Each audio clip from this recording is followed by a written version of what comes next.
morning, karibu sana. This is TV47 Breakfast, the team that wakes you up the best way we know how. How hot is your coffee this morning?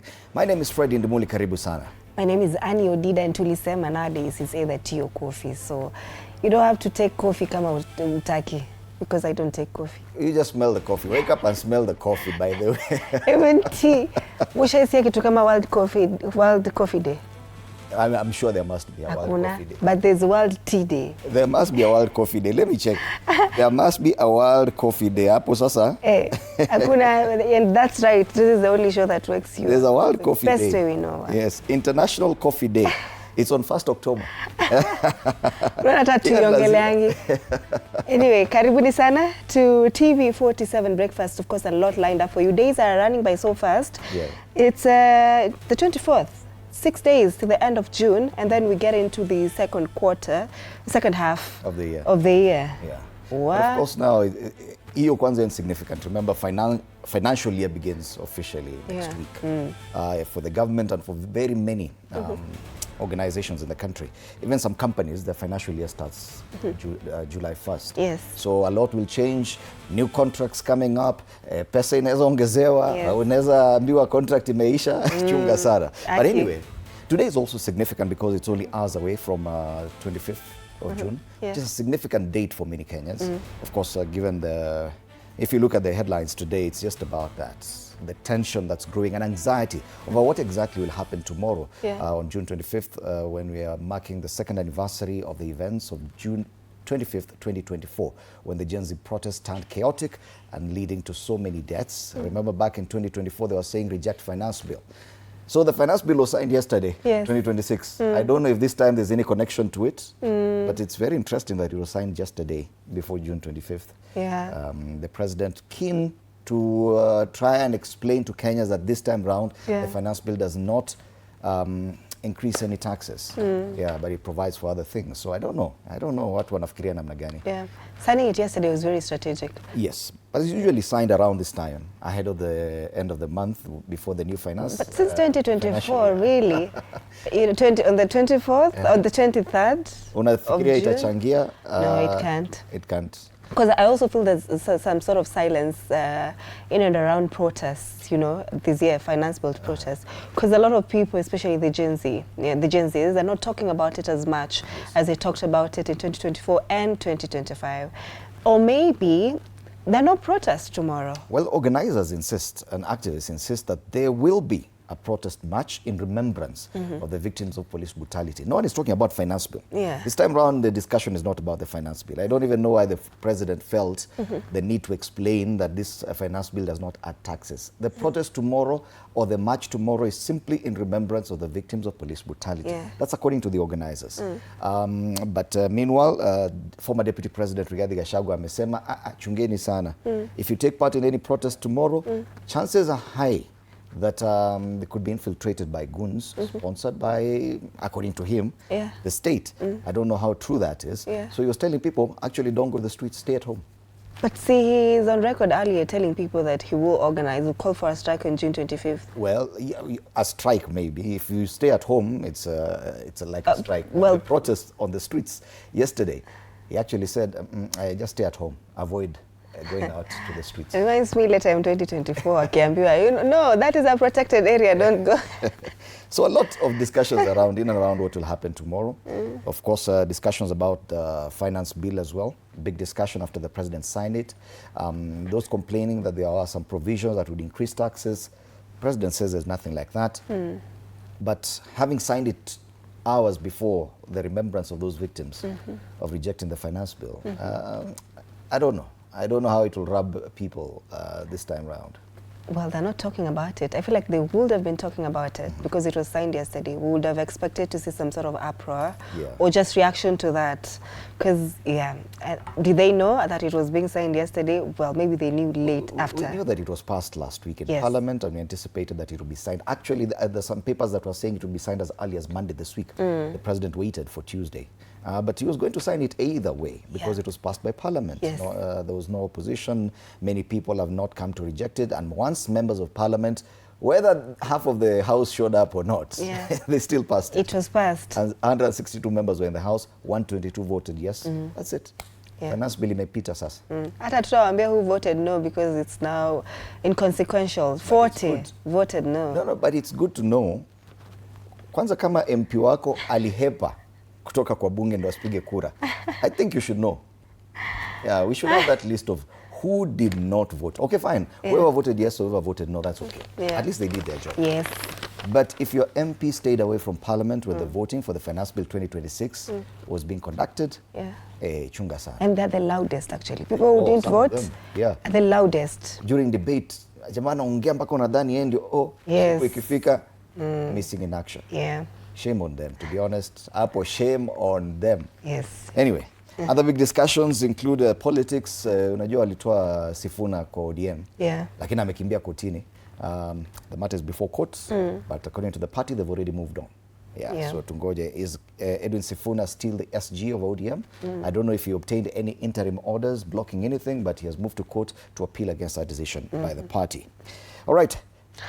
Tuangazie World Cup. All right. World Cup, ile game, the most awaited game yesterday, ended in a barren draw. England versus Ghana. Walishindwa kufunga mabao. Big game yesterday. Meanwhile, Panama lost to Croatia this morning, 1-0. There's another match going on currently. Here, Congo are playing Colombia. It's halftime already, and no goal has been scored so far. So that's a big game also. The other games today, other games that were played yesterday. Portugal beat Uzbekistan 5-0. Portugal ni ile team ya kina Ronaldo. So you don't expect to. 5-0. We'll be telling you which games to anticipate today as we take a look at the dailies. All right. What do you have for us? Globally, today is Reserves Day. It's a spirited celebration that shines a spotlight on reserves, people who manage to be both everyday civilians and trained military personnel, sometimes within the same week. So today is Reserves Day. Yesterday was Public Service Day. Uliona jana kulikuwa pia na celebration ya Public Service Day. People don't know that such days exist. Na niliwaambia jana asubuhi. There was a celebration yesterday at Public Service that was steered by Public Service, Geoffrey Ruku. It's also International Fairy Day. Lakini I wonder what people do on International Fairy Day though. Okay. Some of those celebrations and remembrances are from the US probably. International? Because people don't care about what? Fair? Ati fairy. Fairy. You know when your daughter now wants to be like a fairy, yes. Whatever. Yeah, they want to look like a fairy. It's also International Day of Women in Diplomacy, and that's quite a thing, They say that not every international day sparks real conversation, but this one should. The International Day of Women in Diplomacy isn't just about praise, it's about looking at the facts and asking why global decisions still happen without enough women in the room. We've been talking about women a lot this month, kama jana pia, and I'm wondering, this month is Men's Month, lakini somehow we're still fixed. Even on Father's Day, of course, you saw how many women said that they should be celebrated on Father's Day because they had raised their children single-handedly. Why get to Happy Single Mother's Day? You can have your own day. Why do you want to take someone else's day? This year it wasn't as much as other years because I know that you guys had already called it out earlier. But that they still did this year mtuachie, this is our celebration. Lakini I saw a few numbers, sio kama kitambo. So these are the days being celebrated globally. So keep interacting with us on our socials. TV47 Kenya on Facebook and on YouTube on X. It's TV47 Digital. The hashtag to use is TV47 Breakfast. Hashtag story ni yetu. Manake story ni yako, story ni yangu. Story ni yetu. Haya basi, tuangalie hali ya anga kunakaa vipi.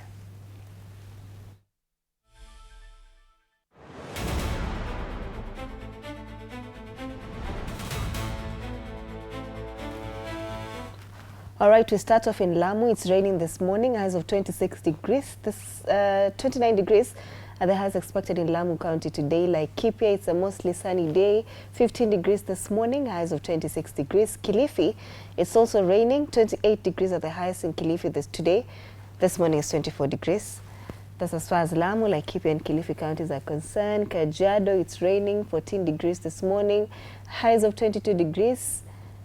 Nairobi kwenye tuko hakunyeshi, lakini wanasema ni kama kunanyesha. There's a slight drizzle. There's actually a slight drizzle.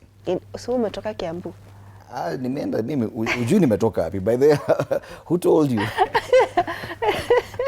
16 degrees this morning in Nairobi.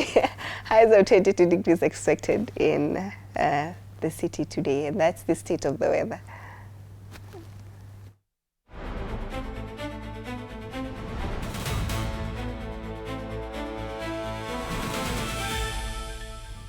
Haya, unasemaje? That's very presumptuous. Which direction I've come from this morning. But there's a slight drizzle in Nairobi today, and I think it's a bit warmer at 22 degrees. Yesterday was 21, yes, just like the day before. So, but like ISID bado. Ilikuwa 14 degrees jana asubuhi. 22 degrees ni ile tu. Ni kama tu 21. So it's a cool day in Nairobi as well. Yes. So let's try and get some inspiration. Yes. But a quote of the day. All right.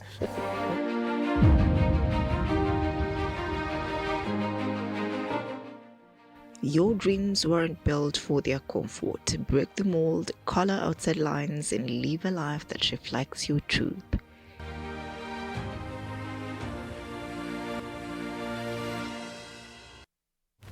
Live a life that reflects your truth. Be authentic. Kama hivyo ndo unaenda hivyo. Authenticity, that's the only thing that matters. There can only be one you. Yeah. Hakuna mtu mwingine kama wewe. So don't try to be someone else. Yeah. Yeah. So you cannot live life to accommodate others. Not necessarily. Well, unless you need them. But be you. Just be authentic. All right, let's come back and take a look at the dailies this morning.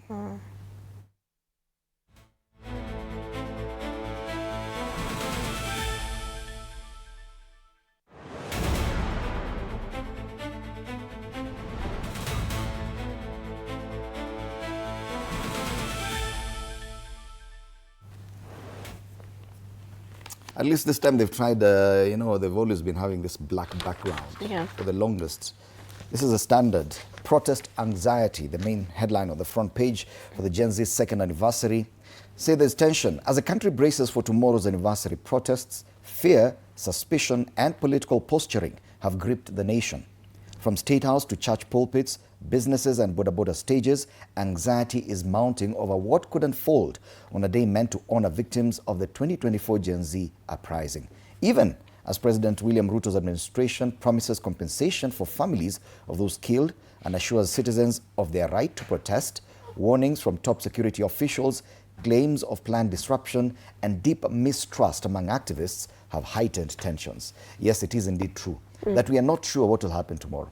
So there's like anxiety. The president is trying to explain himself about the finance bill. Police are saying tutafanya hivi. Wale wenye walikuwa expected to lead the protest, the opposition leaders say wanasema no, don't go to the streets. Stay at home because there are plans to disrupt and use goons. Then start shifting blame. Meanwhile, organizers, who include some politicians as well, and activists say the march is still on, and what they're doing is simply remembering those who died as a result of police brutality. Yeah. People who came out for this protest in 2024 are not even talking about it as much.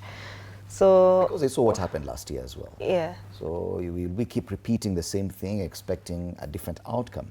Yeah. It could have lost momentum. Well, could have. Maybe there are not even protests tomorrow. Maybe it's just the organizers and you see, activists. There's a remembrance. You see, there are different words. People are talking about protests. Yeah. Protests against what? But there's what I'm so sure of is there is a remembrance. The second anniversary of the protests. The protests were in 2024. There could have been some protests last year. This time round, has anyone said we are protesting? No. Yeah. They're just saying they're coming out to mark the second anniversary of what happened in 2024 and to remember the victims. Yeah. That could mean even going to Uhuru Park and just sitting there lighting candles. Yes, they said they will lay flowers outside Parliament. Wow. Yeah, so if at all you're talking about protests, what are you protesting against? Because I've not even heard anyone saying or talking about the finance bill. I've not heard anyone talking about anything. Yeah. So who's talking about protests? The only protest we're talking about is that which happened 2 years ago. Yeah. So now we're talking about anniversary, second anniversary of that, and the remembrance of the victims. So even the Standard is talking about the Gen Z anniversary. Yeah. Hapa mbele wanasema protest anxiety. anxiety that there could be protests, but what are we protesting about? Yeah.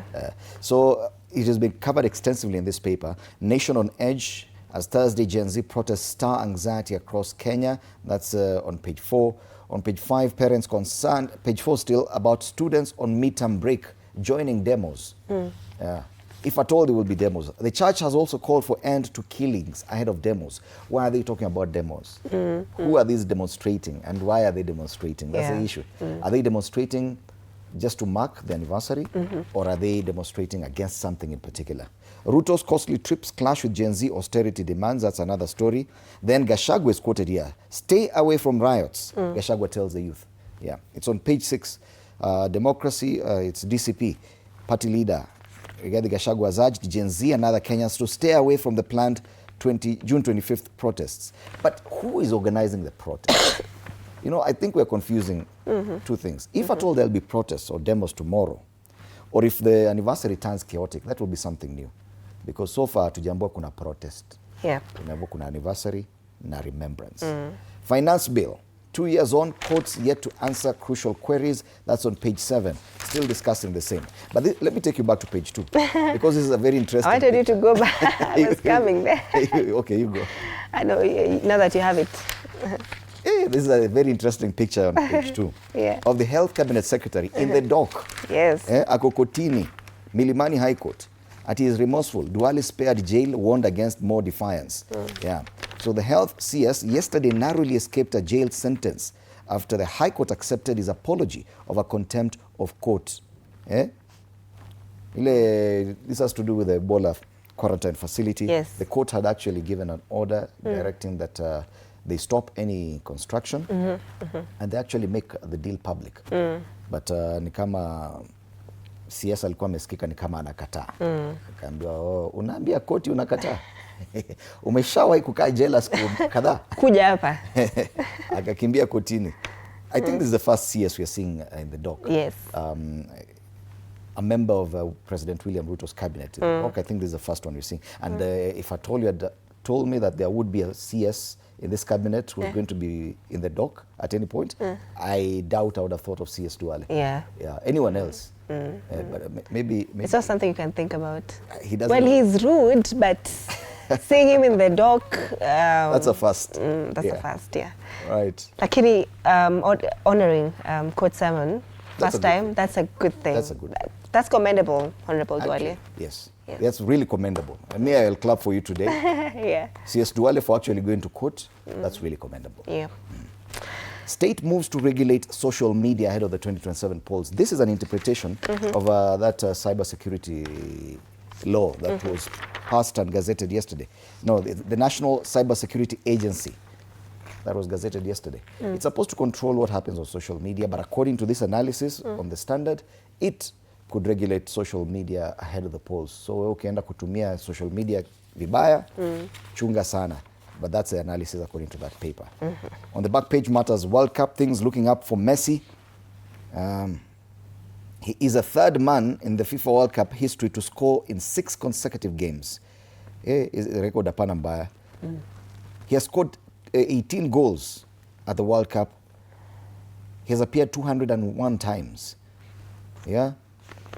And he has faced over 42 different countries. That's just Lionel Messi. Results at the 2026 World Cup, Argentina beat Austria 2-0. Hizi nafikiri tunajua tayari. Nilikuwa nangojea waniambie games za leo zinaambatana namna gani. 10 p.m.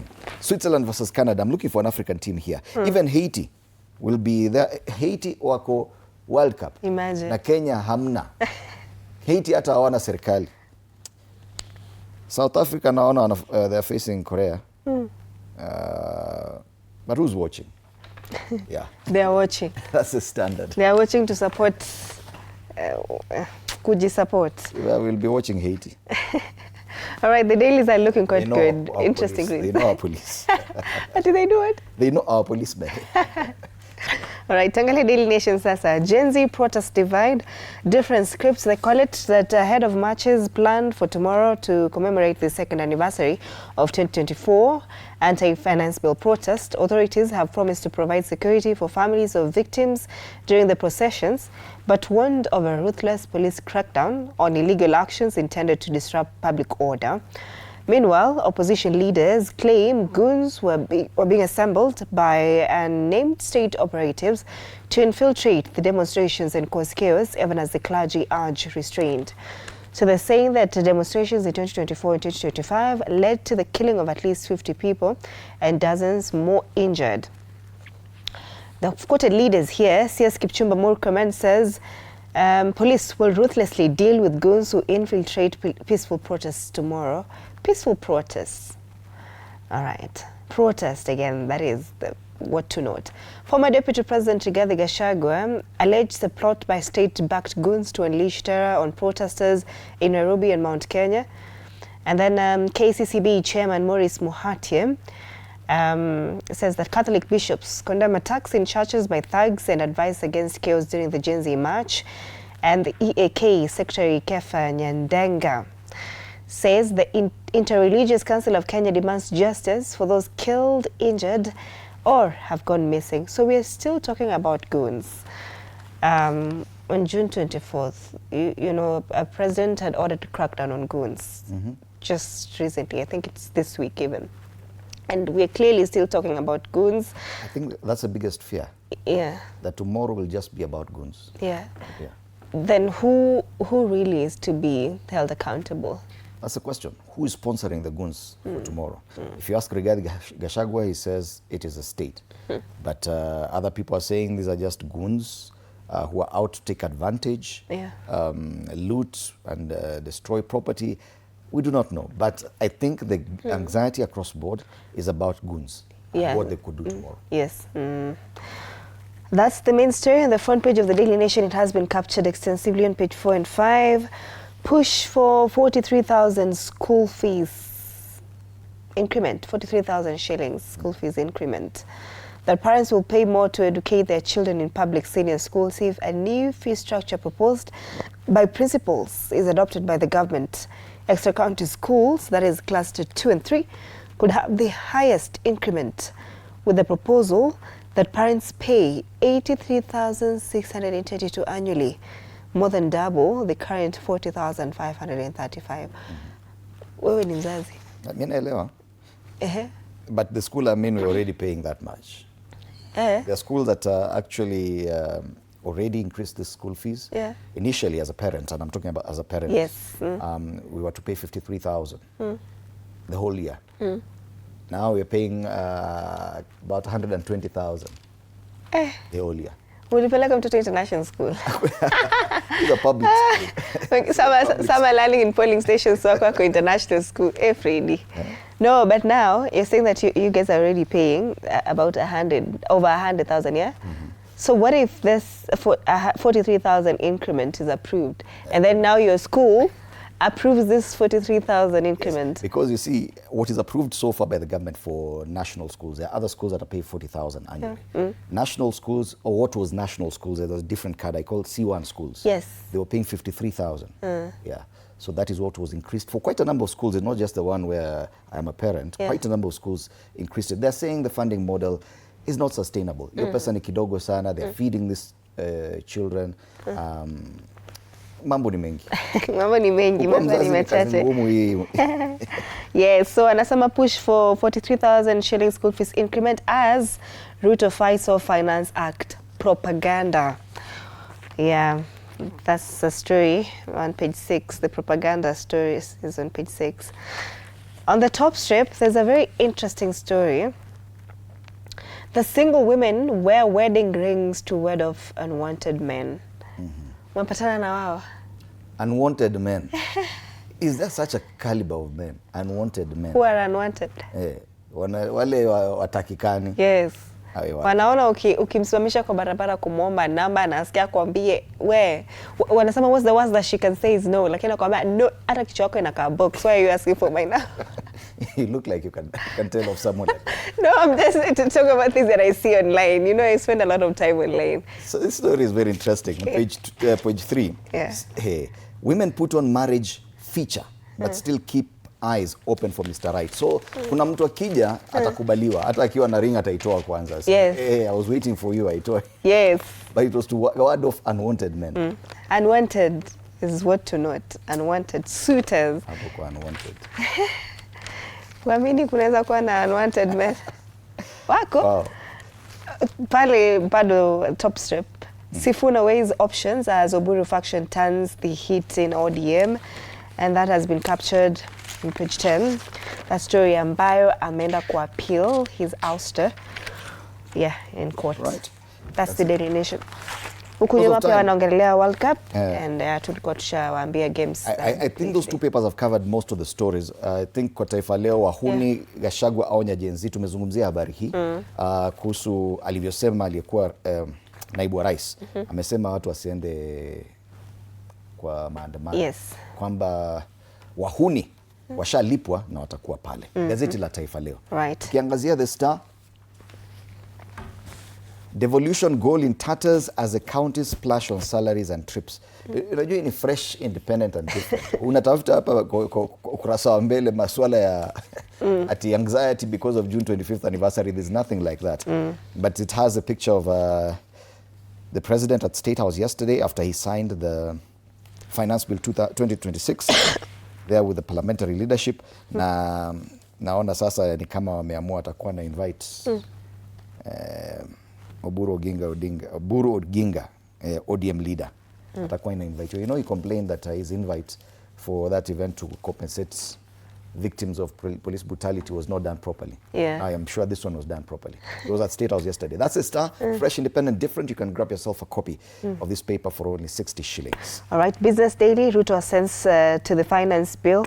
Muya and Associates gain 4.7 billion shillings in family bank listing, but the ministry talks about Kenya eyeing cheaper loans tied to electricity and forestry, interest rates on borrowing tied to targets on power and woodland, and bonds to be sold to a wider range of financiers. And that's the Business Daily. Finally, the People Daily talks about same thing, political unrest, the economic cost of political unrest in Kenya, page 8. This is one thing that has always been talked about. What happens to businesses immediately after protests or political unrest, the kind of damage and losses incurred. And that's People Daily. Let's take a look at the regional papers. Today we just have from Uganda, the Daily Monitor. It talks about the front page of the Daily Monitor, raped, defiled and abandoned.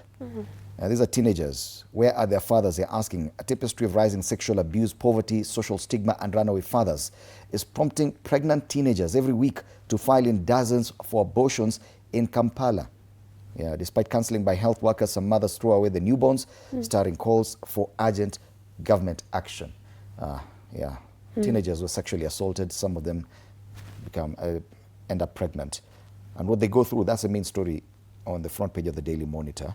In Tanzania, we start off with the Citizen. Government defends 62.3 trillion plan after heated debate. This, at least they're talking about their budget. In Tanzania. In Uganda, I've not heard them talking about this much. But in Tanzania, yes, they're still talking about the budget. That's the front page of the Citizen. Bajeti ya penya na kilio chake ni gazeti la Mwananchi. Wabunge waipitisha kwa kishindo licha ya kelele za kodi mpya ya pikipiki na sukari. Serikali yaahidi kasi ya ulipaji wa madeni, kubana matumizi, kusimamia uadilifu. More or less the same discussion about the budget in Tanzania. I think we now, when it comes to the budget making process, they, in Tanzania, they talk about the nitty-gritties of the budget. In Kenya, we talk about protests. Finance bill imepita, watu wamekasirika, lakini hawasemi reject finance bill. Have you heard that no one has said reject the finance bill? Wamesema tu, we are not happy with some of these things here. The president says it's propaganda. Well, mbivu na mbichi itajulikana baadaye. Right. Uliona Muhozi alisemaje jana? Kuhusu Martha Karua. Alisema hata don't blame my father. You saw that? I chase away myself. Don't blame my father. This one I did it myself. Hey, Muhozi. Maneno. All right, let's come back now and take a look at the caricatures. Tuanze na gani? Let's start off with the one on the stand now that he's talking about, of course, what's Maandamano, So there's a caricature here of the opposition leaders, James Orengo and DCP party leader. They're pulling Gen Zs towards Maandamano. Is that a correct depiction of the situation? Okay, I know James Orengo is part of the organizers of the anniversary, or whatever will happen around the anniversary. But together Gachagua said, don't even show up. So how is he pulling people to the Well, Maandamano? he has said before. Amechange mind. Amechange mind, but ashawaisema. Sahi tu amechange mind. Amechange mind. Okay. All right. You take a look at the cartoon on the Daily Nation. We have Donald Trump ametumia vitu zingine kuziba masikio. So this is about the Ebola quarantine facility in Laikipia, which was under construction. So America, they don't care about what you're doing here. But CS for Health, Aiden Duale says he cannot unsee the court orders. Alienda kotini jana akasema polini. I'll be the last person to actually disrespect court orders. That's what he said. Yeah. So what happens now? That lakini tulisikia ni kama construction was already underway. Yes, na pesa tulikuwa tushapewa. Tutarudisha. Anyway, that's the Daily Nation. The one on the People Daily now, Stano Stake. Finally, we have development where Olkalau, and there's okay, ameandika Stano amesema kuna UDA wanajaribu kuhu watu wa Olkalau with some money waingie kwa hiyo trap. There's a new market being opened in Olkalau. And I think ile train imepitia, ile train mpya imepitia Olkalau. Wataona vitu mingi sahi. By election is good sometimes. Sijui kama after by election bado zitakuwa zinafanya kazi. Yes, wanakimbilia development. Development kwao, according to Stano, yeah. Ni ile pesa imekuja. All right, finally the one on the Standard, and ile theme ya football. Kuna number 1 hapa na amevaa zile colors zinakaa za Brazil lakini si za Brazil. Ini green and yellow, ile ya chama ya UDA. The party leader kwa hapo kama goalkeeper. Lakini kuna mipira 3 ishaingia kule ndani. Kuna scandals, U-turns, and what? Missteps. Missteps. Yeah. Ni vile umevaa miwani. Yes. Lava anasema, thanks God, I am not a Keir Starmer, the UK resigned Prime Minister. And this is Africa. TIA. We do what we want. Yeah, Africa is our business. Yes. All right, so those are the major stories, and we'll be looking at them with my panelists after the break. Today on the panel on State of the Nation, Joshua Nyamori, advocate of the High Court, Harrison Kinyanjui, also an advocate of the High Court, and Wilson Sosion, a teacher and also a former member of the National Assembly. They will be in studio for State of the Nation. Later on, we'll be talking about transforming eye care through teleophthalmology. Teleophthalmology, do you know what that is? I have no clue. Every day is a learning day here on this show, and we love it. We love it. It's a form of eye care, type of medicine, eye care, that you don't have to go to the hospital to have your eyes checked. Okay. You can do it virtually. Interesting. So that's what it's about. Later on, we'll be having a discussion on wills, trusts, and wealth preservation in Kenya with Anthony Odhiambo, the Executive Director and Corporate Trustee at one of the organizations that deal with such things. So something to look forward to later on the show. All right, let's take a quick look at the traffic situation in and around the major highways in the city.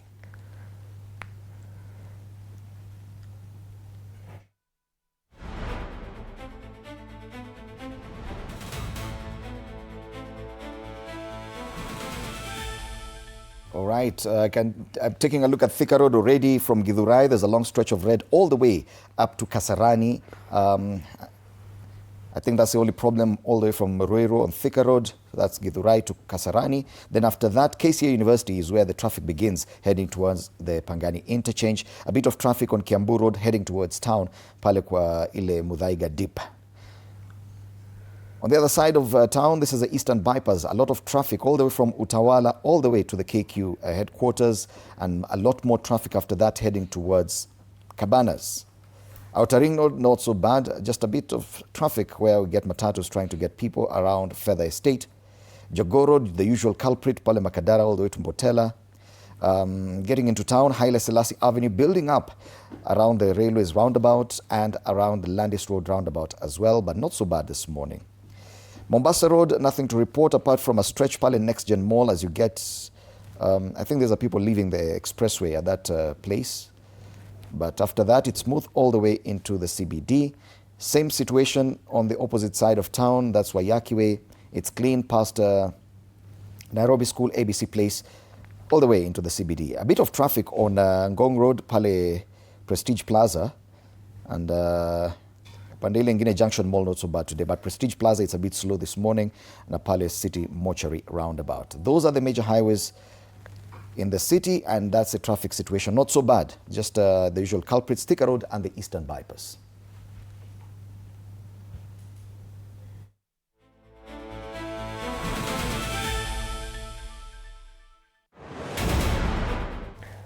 All right, do stand by for the conversation, but you can be part of all this that we're having on the show today, all the way till 11 a.m. Interact with us on our social media pages, TV47 Digital on X, TV47 Kenya on Facebook, on Instagram, and on YouTube. We're also streaming live. Use the hashtag TV47 Breakfast, TV47 STARTIMES. Breakfast is a hashtag. Hashtag STARTIMES. And you can tag us as well. My handle on X is at Fred Nkumuli. My handle is at Annie_Dida. WhatsApp line is also open, 0793 267 279. Tuongeleshe, send us a message or a video of yourself or a voice note. Yeah, and see you after the break.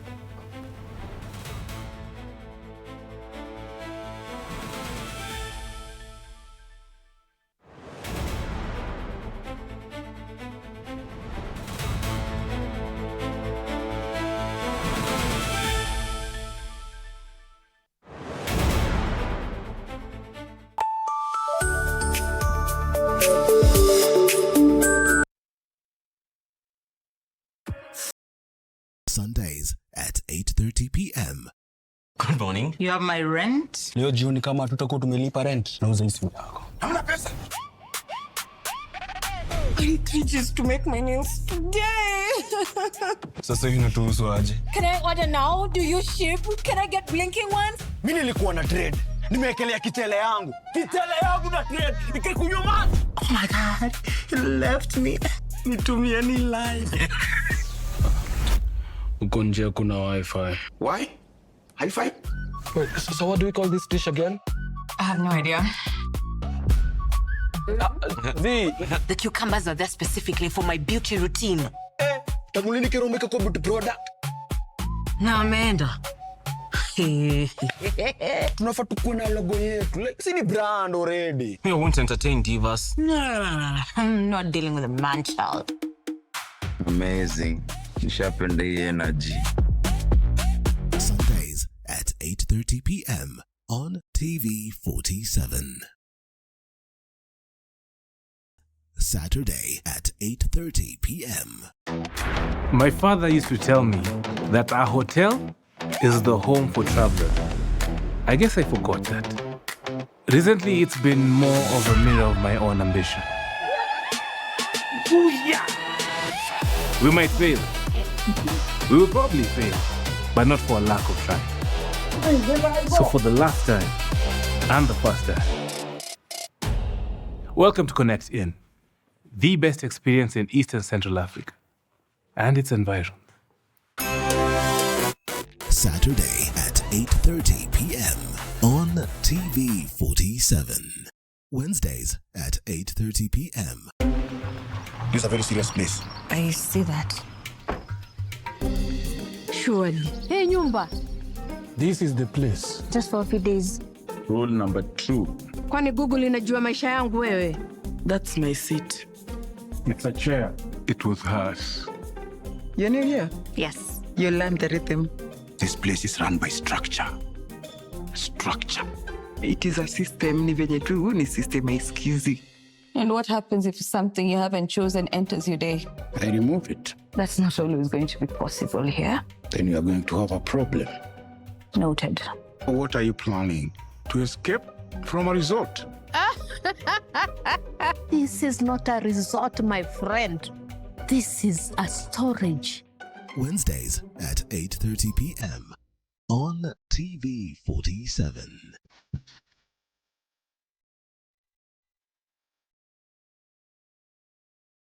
Nairobi, where the hustle never sleeps and neither do the scammers. Link Up, we are talking about something that's affecting all of us. We are talking trust. We're diving into the campus life. Stay fresh, stay safe. Stay linked up.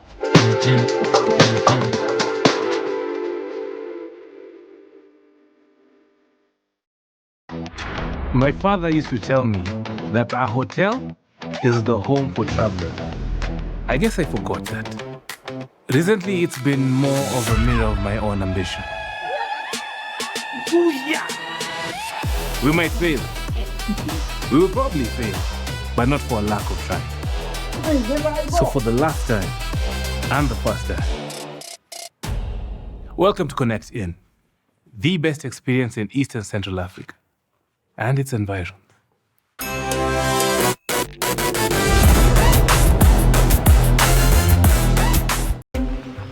This is a very serious place. I see that. Surely. Hey, Nyumba. This is the place. Just for a few days. Rule number 2. Kwani Google inajua maisha yangu wewe? That's my seat. It's a chair. It was hers. You're new here? Yes. You learned the rhythm. This place is run by structure.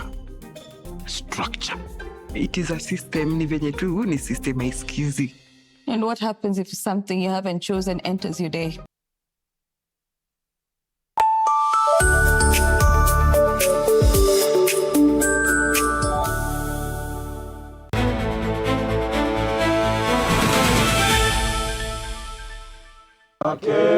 Wakenya, mashujaa wetu wa Kenya. Human rights activists and families of victims of the June 2024 protests have maintained that the June 25th commemoration is both lawful and protected under the Constitution, emphasizing that activities planned across the country will be peaceful. The people who are saying why we should come out on June 25th, that it's our right. Those who wrote the Constitution were aware. Well, they put the Article 37 of the Constitution that give us right to picket and demonstrate. To enhance accountability and transparency, organizers say drones and body-worn cameras will be deployed to document events during the commemoration. They argue that the move has been informed in part by the case of Rex Masai, where questions remained over the identity of the person responsible for the fatal shooting. We call upon young people across the country to live stream the event, take pictures, record videos, and share widely. The activists have also called on security agencies to exercise restraint during the commemorative protests, safeguard participants, and take firm action against any individuals who may seek to infiltrate or disrupt the events. Those that are unable to come to Nairobi, go to the relevant police stations within your locality and share a flag. Wave the flag. Share the flower to show that we are spreading love as much as we are demanding justice. And wave the white handkerchief to show we are peaceful. We are going to be peaceful. Peaceful.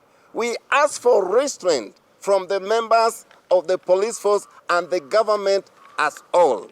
Meanwhile, DCP leader Rigathi Gachagua has urged young people to shelve the June 25th anniversary activities, citing concerns that criminal elements could infiltrate the gatherings and trigger violence. All those who are aggrieved by this system, the Constitution has provided an opportunity next year through the ballot to get rid of William Ruto and his people. On the other hand, the Linda Mwananchi movement has announced that it is postponing its planned rallies and will instead join families and victims in commemorating those affected by the Gen Z protests. We will join other Kenyans of goodwill to stand in solidarity with the victims of the Gen Z protests of 2024 and their families. In Mombasa, County Commissioner Mohamed Noor has cautioned residents against participating in the planned demonstrations, stating that his office has not received any formal notification regarding the protests scheduled for June 25th. So wangekuwa wametupatia notice, watapita njia gani, watatumia barabara gani, ndio tujue hata pale watapita, ili wakora wasiingie katikati yao waweze kuharibu mali. So kufikia sasa hatujapata notisi yoyote. However, human rights activist and executive director of Vocal Africa, Hussein Khalid, in a post on X, has stated that police have been notified of a peaceful protest to be held in Mombasa on the 25th of June 2026, and the notice was received and signed by police on 20th June 2026. Na sababu ya sisi kwenda Nairobi ilikuwa hatutaki waseme kusijui mahali fulani hawakupewa, mahali fulani hawakupewa. Kwa hivyo ile notisi tuliopeana na viongozi ilikuwa ni notisi ya nchi nzima, si ya Nairobi peke yake. Meanwhile, the Matatu Owners Association has said that while there are concerns regarding possible disruptions, operations will go on normally on June 25th. As the anniversary approaches, families of victims and human rights activists insist that peaceful commemoration is their constitutional right. They say the day will serve as a solemn remembrance of those who lost their lives during the June 25th, 2024 protests, while renewing calls for justice and accountability. Right, that is the main discussion this morning, the anticipation of the remembrance and peaceful processions in Nairobi and elsewhere in remembrance of the victims of police brutality from 2 years ago. And I don't know why all the papers are talking about protests, and I think there's a bit of confusion. Are people really protesting, or are they marking an anniversary of the June 25th, 2024 protests? That is what we want to look at this morning with my panelists. Wakili Joshua Nyamori is with us this morning, advocate of the High Court. Karibu sana. Thank you. We also have Wakili Harrison Kinyanjui with us. Karibu sana and good morning. Good morning. Thank you very much. Mwalimu Wilson Sosion also joins us this morning. Mwalimu, karibu sana. Asante sana. Yes, gentlemen, there's a lot of anxiety, and if you look at the papers today, no one knows exactly what will happen tomorrow. There seems to be a confusion as well on really what we are doing tomorrow. We have this date in the year where a lot, I think we are lost on what to do with it. Fine, if some dailies are talking about the second anniversary of the Gen Z protests, other people are talking about fresh protests, but I'm wondering, protests against what? Wakili, have we gotten ourselves into a situation where we have a date now within our calendar that we do not know whether we reserve it for chaos or remembrance or whatever else we may have? Now, June 25th will remain an important date in our history. An important date because on that date, a number of young people came up. And even though the protests were later infiltrated, there was also mistakes made, especially by the security agencies. But that it was not the first time those mistakes have happened. This is a country in which over 100 people were murdered in 1969 at Russia. I grew up in Kondele, so I know the pain. I grew up and spent almost 3/4 of my life in protests. So we counted bodies in the 80s and in the 90s and 2000 up to 2024 in Kisumu and other places. But past regimes never recognized the mistake, did not come out to offer apology, never committed to reforms, and did not recognize the pain of the victims. So as we celebrate 25th of June, some of us who are not only children of protest, who grew up in protest, and saw our friends die and counted bodies in the mortuary, we also recognize that for the first time we have a government that has actually come out with the head of state saying something went wrong, we are sorry about it, recognizing the pain of the victims, looking for the victims wherever they are. Victims of past protests have never been known, and recognizing their pain through the reparation process, and then committing to reforms. Part of the reforms is to, ensure more accountability and improve the way police handle protests. And police chiefs have promised us on what to do. But beyond that, the head of state realized and recognized that the state was fractured through, political and ethnic divides, and decided to open up government, and consulted with the former opposition leader Raila Odinga, and consulted with the former president Uhuru Kenyatta, and put together the broad-based government that actually stabilized the state, reduced protests to the minimum, and ensured that majority of the country, including places that over the last 50 years have felt that they are not part of the state, have felt that they're part of the state. Okay. Yes. Yes. So my point as an end is that we are recognizing the pain. We are, committing the leadership to what they had committed to, that is reform and accountability, and we will ensure. We are also recognizing the progress that has been made. Right. So it's an important day. A lot has happened throughout this week, of course, with the compensation that you've talked about. And we'll come to talk about that because there are questions around it as well. But the importance of this date, June 25th, and how to handle it going forward is a question. Back in 2024, there were a lot of dissatisfaction about the finance bill, how it had been treated up until it was passed by Parliament. So many things came up. There was a Adani deal for the airport, and it all blew up on this date. But this time round, it would appear we are confused about how to handle June 25th. Is it an official anniversary? Is it just a day where we come up with all our complaints together and protest? People don't know what to do about tomorrow. There are some who are saying it should be a public holiday. Wakili. Thank you very much. There's no confusion about it.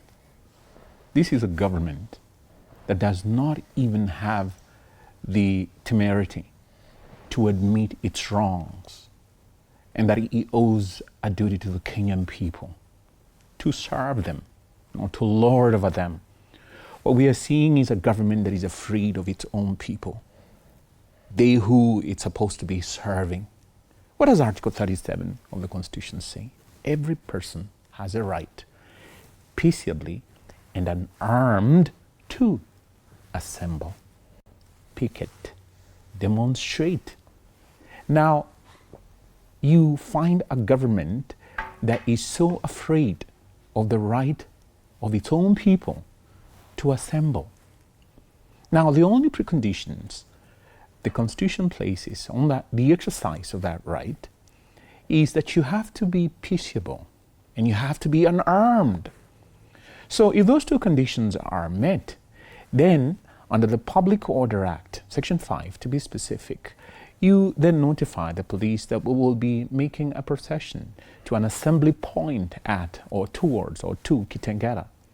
So the government then says, well, I'm afraid that you might actually demonstrate and portray and bring forth the image that I am unpopular, that I am actually trampling on your rights, that I am engaging in these largesse and the oppression of the poor and the fatherless and the widow, and I'm stealing from them. That's what the government is afraid of. Now, people will find again a platform. What did the 2024 demonstration against the Finance Act demonstrate? That the Gen Z, anybody actually, once you come together, you do not need political mobilization. And that was an eye-opener because hitherto, and my learned friend says that, it opened the doorway to an unconstitutional celebratory platform which they see the broad base. I don't see how and where you locate that in a constitution or in our political order. But they celebrated that, oh, you know, we found out that the government was somehow narrow, constricted, and unable to then function within the political confines that it had found itself. Who boxed the government into that corner or into that scenario where they suddenly were opened by these Gen Z demonstrations that, oh, you know, we need to broad base our government. I mean, I don't know what to say, but like, they were blind to their own wrongs, and this happened to then open their eyes. So how do we go forward in commemorating this?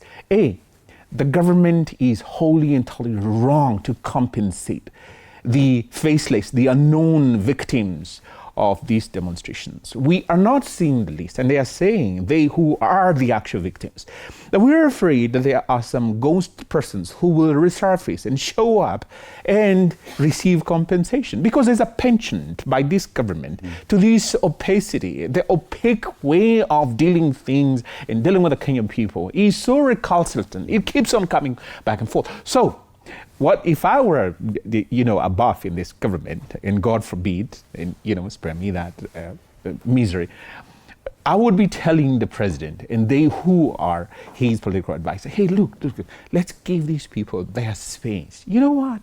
When you do not interfere with them, whatever tensions that you feel probably could erupt, you will have diffused them very gently by giving them the space. Lastly, what are we supposed to be upholding? The rule of law and constitutionalism. Article 3 of the Constitution says that everybody is bound to respect and uphold and defend the Constitution. So this government, and you heard the president, no less, the president himself saying that, there's some people who are planning something, and, to Tawanyorosha or whatever it is, whatever that is, it means that you're not respecting the constitutional edict in Article 37. So going forward, give these people the space. They want to go back to Kitengela. Don't be afraid of a Sifuna sort of reenactment of that. Don't be afraid that we will have another Gen Z. Let them be. Now, you will be aggravating the situation if you then stifle that demonstration, that assembly. People will be hardened in their positions against you. Now, I do not think that that is any political capital that you want to work with going forward. You will not have endeared yourself to the people, the generation that came out to tell you that, look, you cannot sit in some parliament, pass a law, and then you sit in some air-conditioned state house office, and you sign off a piece of paper into law to oppress me. So we have now to go back to the drawing board. Is this actually... We'll talk more about compensation and all that. I'm more concerned about tomorrow's date. Mwalimu. Let me finish this one point. If you do not allow the celebration of this day, or at least the people to demonstrate, let everybody go to work, who wants to work, but they who want to remember the blood that was shed of these people, allow. It should be allowed. Yes. Mwalimu, going back to history, there have been such days that have been very consequential, including Saba Saba back in 90, when there were, back then, those leaders in the opposition assembled at Kamukunji calling for free elections. Such days appear to have achieved, years later, what they sought out to do. But when it comes to this, what you're calling now Gen Z demonstrations of 2024, what exactly are we doing on this day? Do you see this day being an important one going forward? Do you see it being consequential? Does the anxiety paint anything positive about any outcome that we have on marking this day? I think in terms of the Constitution, it's very clear on days that are in the Constitution as national days to be marked by the citizens. Any other day will just be a private day with a private message and with a group that is interested to do it, and they expressly have that right under Article 37 of the Constitution, the right to picket peaceably unarmed. And I take it back to Wakili here. When you say the government is afraid, I think you must bring very empirical data that government is afraid and really is disrupting. Don't link government to some of the disorganized activities of some citizens. The right to picket and to peacefully demonstrate is a right in the Constitution, and they must be organized in that for that matter.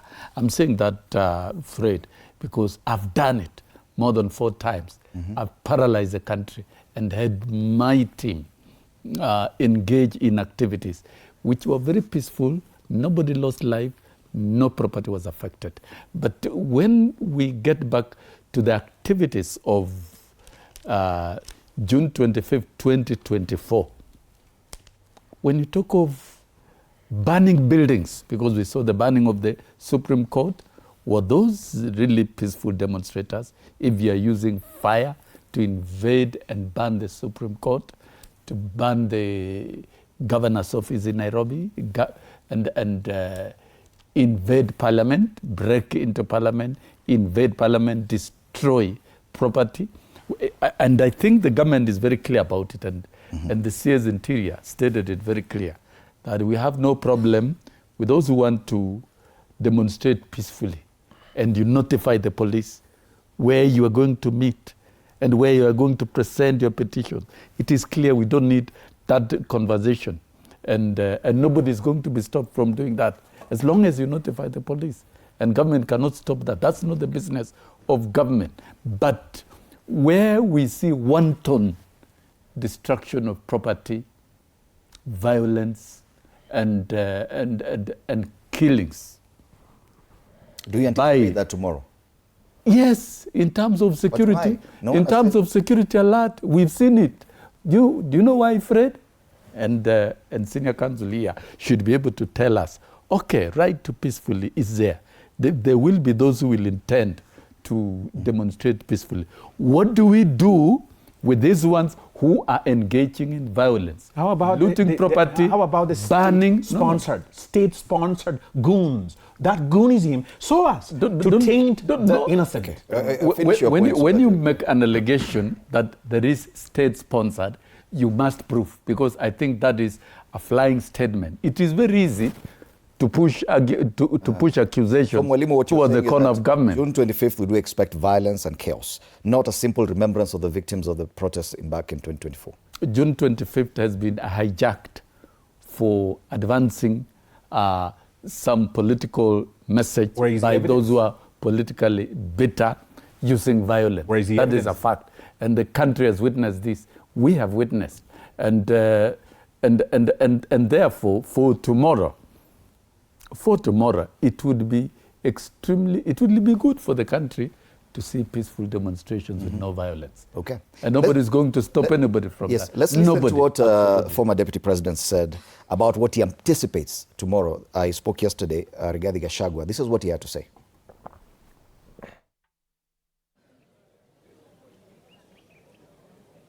Looking at the situation, I want to appeal to the Gen Zs with a lot of humility and kindness to consider not going out to the streets. These are our children and grandchildren whom we need next year to help us liberate this country through the ballot. From the violence that has been planned by the state using police and goons, I have no doubt in my mind that lives will be lost. These are young children who have a great future and who need an opportunity to live their full life. I want to persuade them with a lot of humility that retreat is not surrender and strategy is not cowardice. I want to persuade them that there is a constitutional way of dealing with William Ruto next year. We don't have to go to the streets and expose ourselves to death and injury. For sure, state has organized very serious violence. And that is why the fake deputy president has been issuing threats. That is why William Ruto has been issuing threats. That's why Kipchumba Murkomen has been issuing threats. Because they have actually organized violence against the people of Kenya. Under the guise that they are goons. Kipchumba Murkomen cannot arrest these goons because he's one who has recruited them, paid them, and deployed them. They will be working for the state. to cause mayhem, to unleash terror, to allow the police now to come in and shoot people. Because the strategy is the state organizes goons accompanied by officers in plainclothes. They wreak havoc, they destroy property. Then the police now have a reason to come in. The goons withdraw because they cannot be shot, they cannot be arrested because they have been brought by the police, they have been brought by the government, and then kill innocent people. All right. It is what he said earlier that I'm more concerned about. It's this anticipation that there will be violence tomorrow. That, yes, he quotes the CS talking about the violence that will happen and what police will do. Why are we anticipating violence tomorrow? Why is Mwalimu Sosion, whichever direction it's coming from, why are we just thinking that June 25th has to be violence between whoever will be on the streets and police? Fred, my view, and I speak as somebody who spent last weekend in Kisumu in the neighborhoods trying to talk to young people. And you know, Kisumu was for many years been the hotbed of protests, and has, you know, felt the full brunt of the pain of the aftermath of protests, with bodies in the mortuary, with destruction of property, with injuries, and with, you know, destroyed economy. I don't think my learned brother has experienced protests. I don't think so. I don't think he knows the pain. Okay? And so June 25th, as I mentioned, is an important day. It's an important day to remember not only the June 25th, 2024 protest victims, but to remember victims of the colonial brutality during the Mau Mau protests, to remember the victims of the Wagala massacre, to remember the victims of 1982 when people were shot, to remember the victims of the, you know, the Mwakenya period, of the 1990 protests, the Sabasaba protests, okay? To remember this young man whose skull was crushed in the streets. The guy was putting on green in I think that must have been 2015 or something. It should be a day, just like Sabasaba and other days, you know, to remember Baby Pendo, who, you know, the former CS, Matiang'i, stood on the steps of Kisumu police station a day after she died and celebrated the policeman who walked into the father's house in Nyalenda and literally crushed the baby's skull, okay? So we have a long pain, and some of us know. On 2007, I was among the youth leaders who was counting bodies in the mortuary. I still feel the smell of the dry blood. But so my point is that we should not anticipate violence, and anybody who is anticipating violence are the people who, you know, may be fomenting violence. The issue is the Constitution under Article 37 protects peaceable and an armed protest. And mark the word peaceable. It is not peaceful. It is peaceable. Peaceable connotes that you must demonstrate that the planning, the organization, the mobilization, the entire event will be peaceful, and that there is no possibility that it can turn chaotic. Then why are we anticipating violence? Because of history. Because of history. And because, you know, some of the opposition leaders who are trying to foment, you know, protests actually benefit when people die. They would want to create a confrontation between the police and young people, and they're using what in political science you would call, you know, they would put the government in a situation where the government would lose one way or the other. They allow the youth to go in with organized goons, organized by those people, to loot or destroy, or they clamp on, and then they will be blamed for not protecting shops and other property, or they clamp on those goons, and then all of a sudden those goons are then Christianed as having been peaceful protesters. Okay? So what am I saying? I speak as somebody who has organized protests. If there is a group of young people who feel very strongly that they want to come out to the streets, I want them to go to their nearest police station, report what they want to do. Organizers have already done that. The route they want to follow, speak with the police and discuss how to have, marshals, peaceful marshals, and ensure that if anybody infiltrates their protests, then they capture that person. Isn't that the work of the police? Why would protesters I speak to you.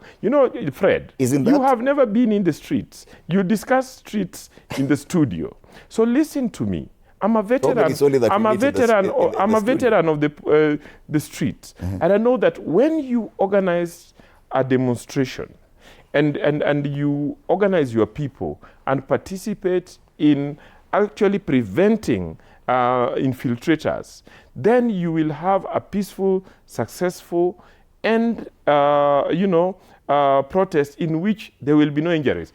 And I am not talking out of the blues, because the Constitution actually gives you the obligation as an organizer of protest when it puts the word peaceable and unarmed. Where does that leave the police? What is their work? Because if so long as there is anybody in your midst who is not peaceable, so long as there is anybody in your midst who carries stones and machete and destroys property, that protest loses its meaning. And I think that's where the police come in, Wakili Kinyanjui. How are we now turning protesters, or those people who are marking the second anniversary of this, into policemen to confront other people and arrest them? Isn't that now going to be the cause of violence on the streets? I agree. Joshua, my learned friend, has gone off on a tangent, way off to defend the indefensible. And before I come to that, I'd like to just persuade him not to taint the 25th with these other so-called celebration or at least commemorative events. This is an exclusive event, because you heard Mwalimu here saying that the Kenyan people recognize certain specific holidays. I would beg that he then sides in the broad-based spirit that they are in, that he confines those other things. Are you saying 25th is more important than the day? I'm not, Joshua. I didn't interrupt you. Yeah. You're saying, I'll let you say. But what I'm saying is, Joshua, I mean, it is that notion that, what is so special about these demonstrators that came out? It is very pivotal, and it was a turning point in our docile political, sphere, where the whole political system is swallowed up in this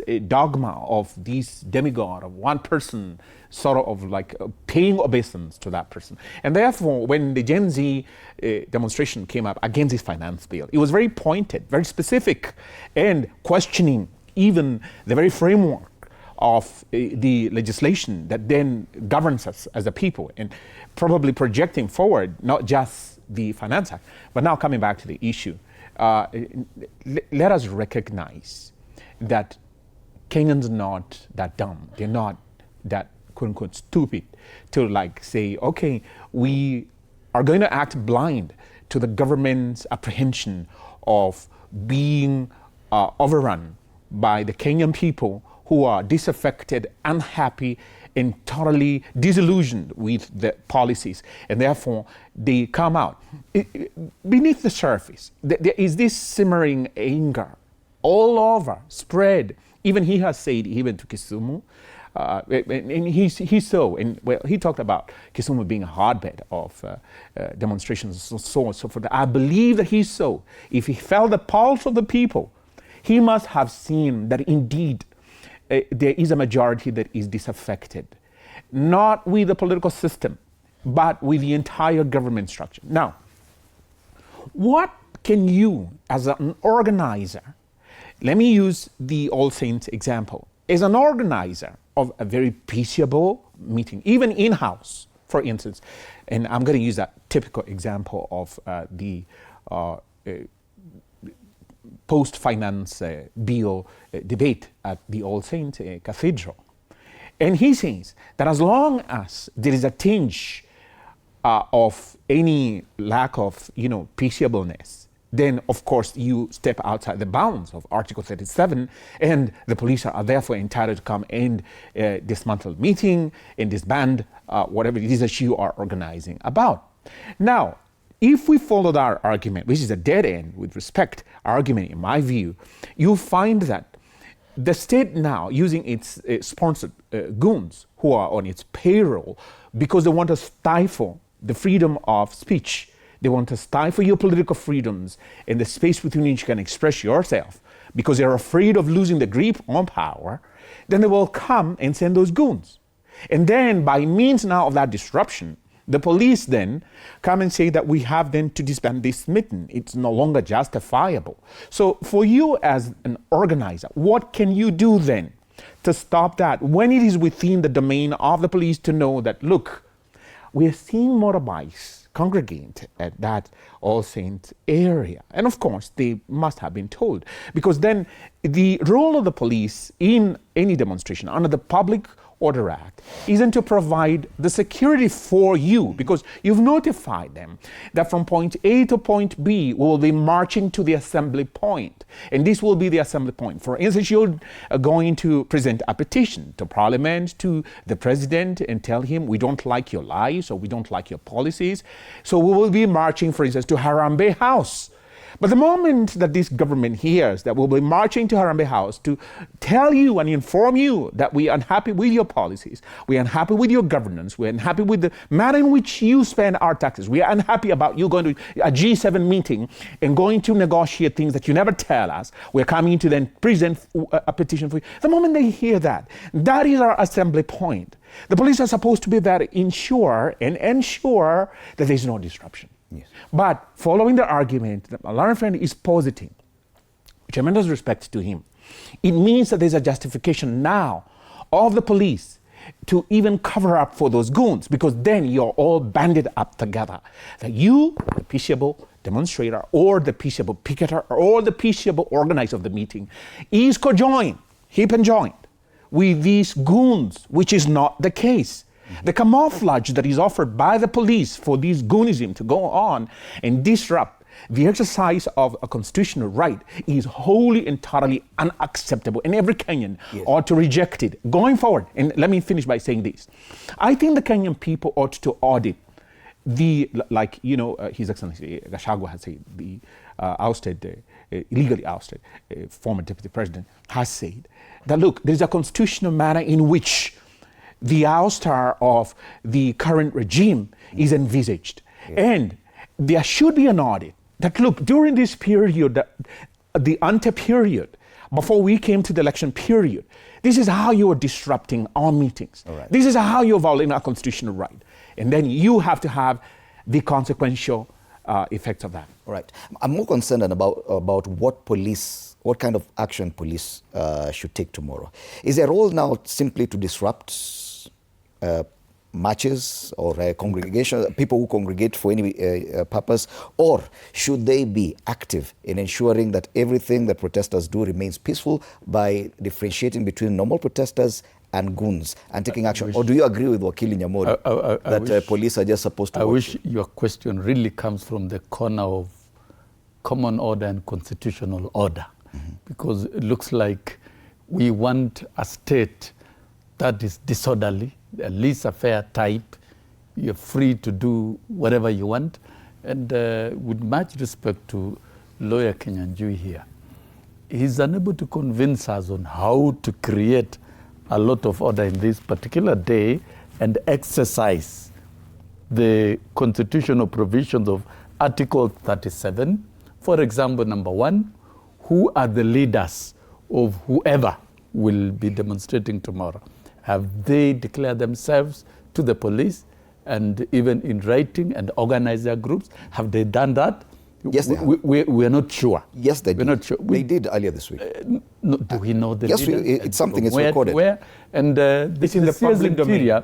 And the CS, I'm asking that question because there must be a leader of any demonstrations. And you've talked of, those who wanted to go to Harambee, they were blocked. I can tell you within this constitutional space, I was able to take teachers to all offices within those streets. My question about police action is leading to the issue of compensation. Yes. What should the police do? For tomorrow, it's not what should the police do. The police is there to enforce law and order. One, protect the demonstrators who are organized and who are extremely organized as per the provisions of 37. And the CS Interior has said as much. Number two, deal with violators of the law ruthlessly. And that has to be ruthless with violators of the law. But they're backed by the police. That's a fact. No. Goons. It is when you say goons, goons are sponsored by the government. Yes. You must prove to the country how the government is sponsoring, because that fundamental is wrong. I'm a victim. In the meeting that was held at State House for the reparation of victims and where the declarations were made, and I wish to say the names that will benefit will have been audited by the Kenya National Commission of Human Rights. That has been streamlined so that there should be no confusion as to who will benefit, because that chapter of violence and loss of lives must be closed in this country. And the Chief Justice said one thing, something, Fred, we've talked about here, that Article 37 is hanging without a clear statute that should be able to guide on how demonstrations are conducted, so that any day there are demonstrations, the end product at the end of the day is that there's no loss of life, no loss of property. Exactly. And we need to do that. I want this conversation to do that. And allow me to get this conversation. Fred, let us not promote lawlessness in this country. Exactly. Let us not promote Gentlemen, let us have I am the one constitutional I will not allow this. I will not allow this. Yeah. I'm the one conducting this interview. You're not going to answer just what you want. Please answer my questions.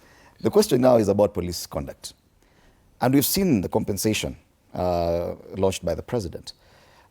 He talked about victims of police brutality. So police action tomorrow is going to be of key importance. It means, and the questions being asked are, is any action by police accountable? 62 people were killed in 2024, according to IPOA. These are the numbers we're talking about. Due to action by police, 27 died. So far, only 2 cases are before court. When you come to asking about accountability from the force, is that the main problem?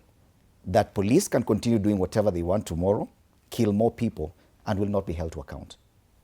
Yeah. After all, we'll compensate the victims and move on. Fred, I'll answer your question.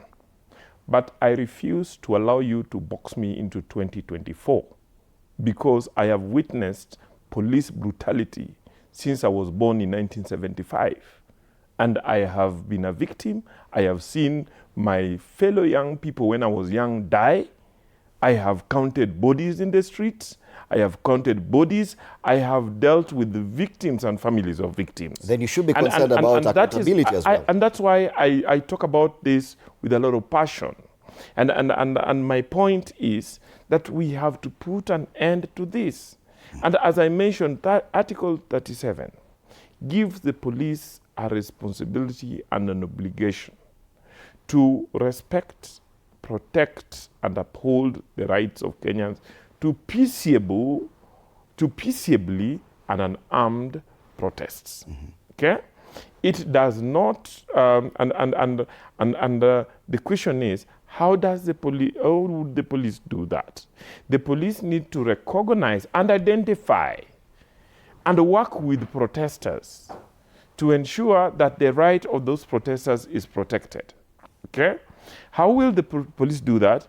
By the protesters identifying themselves, working with the police, and ensuring that anybody who is not part of the group is then identified, called out, and taken into police custody, so that the sponsored goons by politicians do not take it, turn it violent, and then blame government. Secondly, that anywhere where there is, excess use of force, Okay? And excessive use of force would be dependent on the context of the use of force. It would then be investigated and action taken. And why am I talking about context of the use of force?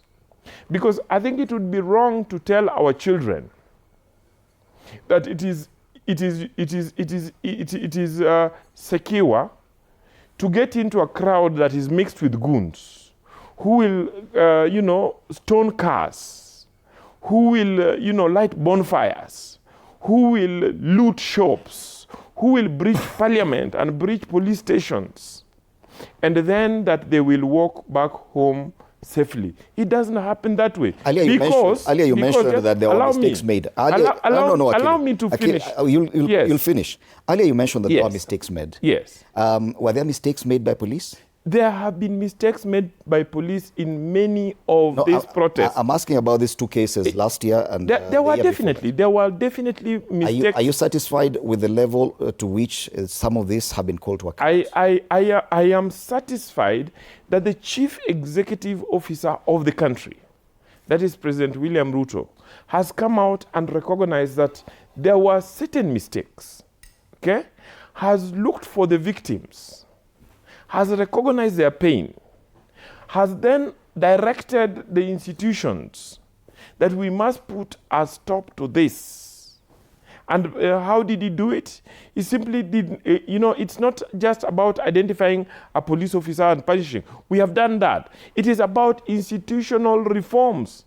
And what the president has been talking about... As an officer of the court, you seek justice every time. Is that the justice we are talking about? There are several cases in court. I mean, there are two cases. In Kisumu, the victims of protests in 2022 in Kisumu just got court judgment. And the president repeated, and the Kenya National Commission of Human Rights emphasized, and the Chief Justice emphasized, that reparation is not covering up. Reparation is the beginning of recognition of pain. The process of accountability still stands, okay? And accountability can never be erased even after 100 years. That is why some of us, I am working on a constitutional petition to take the Kenya government, and as I talk about Kenya government, I am hoping that we will hold posthumously the first president of Kenya who allowed his bodyguards to mow down in bullets 140 people in Kisumu in his presence. And then he defiantly said on microphone, and it is recorded, that nitasiaga kamaunga, and he did kill. Okay? Once we are done with that, I am also hoping that we will take further and more, and that even the president who is still alive, President Uhuru Kenyatta, we will take him to court and hold him for the killings in 2013, in 2017.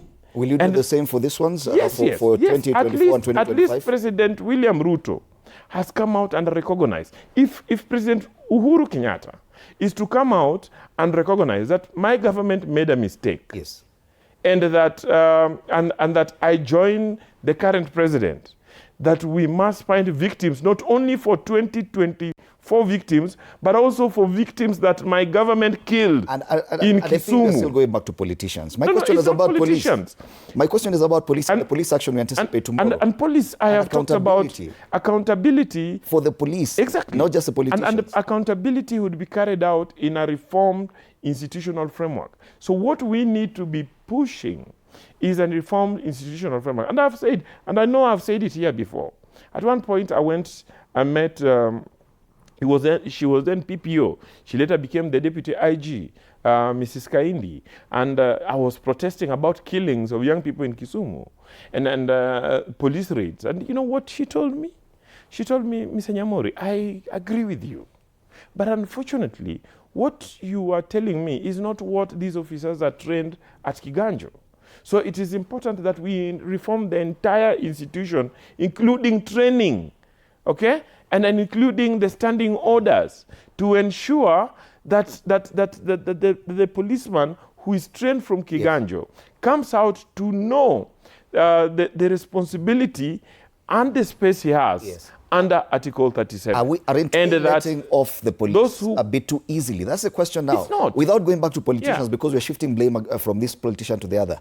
I'm talking about the officers on the ground who are going to take that action. They are the ones who give us this reason to have an anniversary for victims of police brutality, which the government, by going to compensate them, is in a way admitting that there were mistakes made. But police will be on the ground tomorrow, and they may just kill some more, which will be sad. But listening to this, are actually letting off the police service a bit too easily. Thank you, Fred. Did Joshua answer your question? Unfortunately, went back to the politicians. I'm not talking about politicians Good. here. Now, if you have, no, Joshua, it's my police service. It's my podium. Now, do you have the National Police Service Act there with you? Section 10, subsection 1, B, and C. Now, he says that we should have an audit of the the police service standing orders.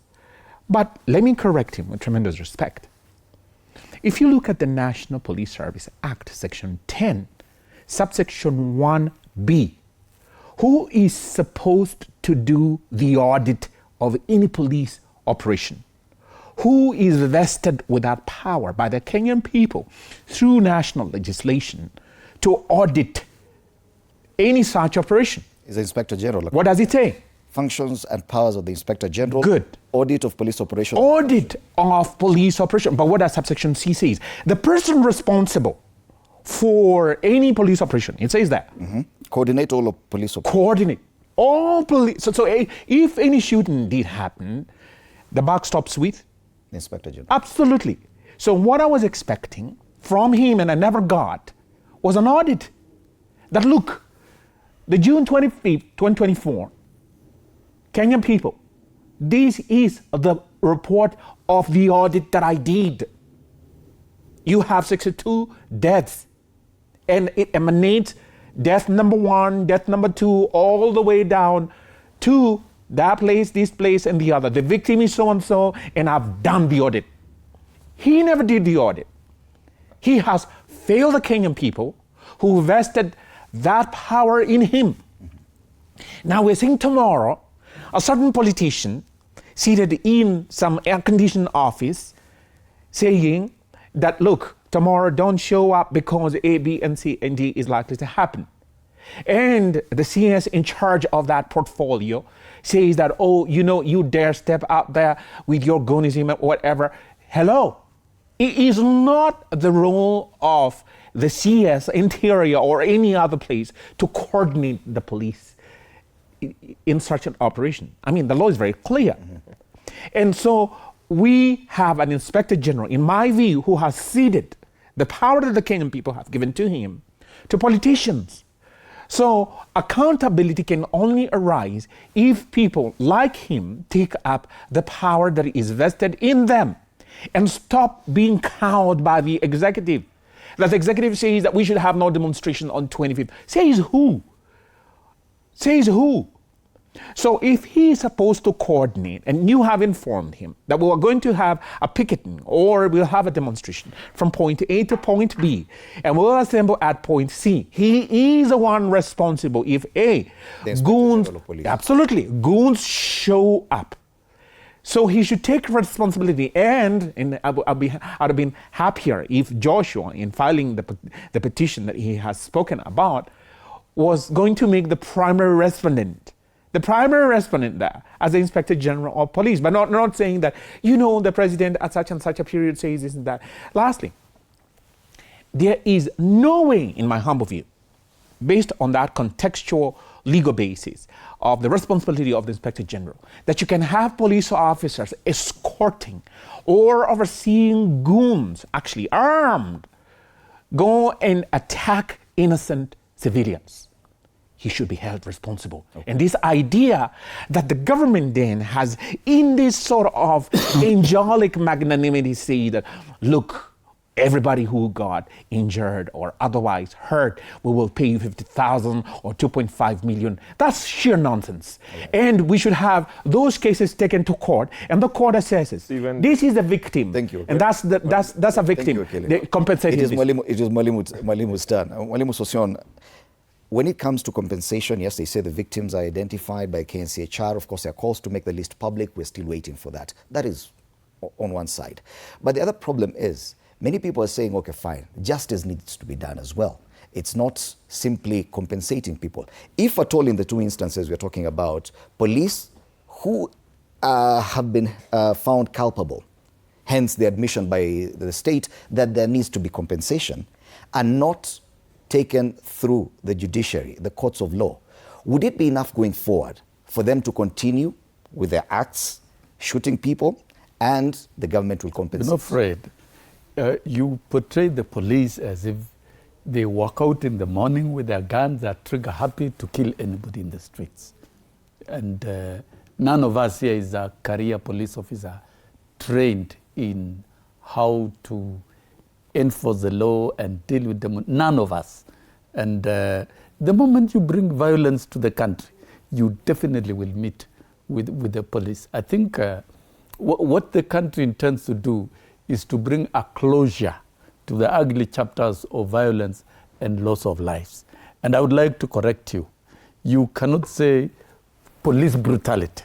You know, that's a more general statement. That's a statement even used in the... People have died out of police brutality. Yes, in the report by the case. We'll talk of course, those are the words of KNHR. I'm also entitled to my own opinion. We are entitled to our views but that's as a citizens. And those are victims of violence.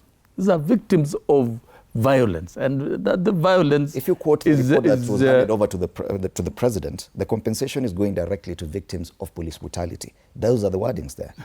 Now, let me proceed. If police brutality, if you're talking about justice, is being dealt with IPOA, and there are a lot of cases lined up to prosecute those who are culpable. So the route of justice is not closed. We only have two cases. The route of justice is not closed. And we cannot prosecute it here in the media space. We cannot prosecute it in our own private homes. It must be prosecuted by IPOA in a court of law. Are you satisfied with the level with which accountability is being pursued? Justice is being pursued.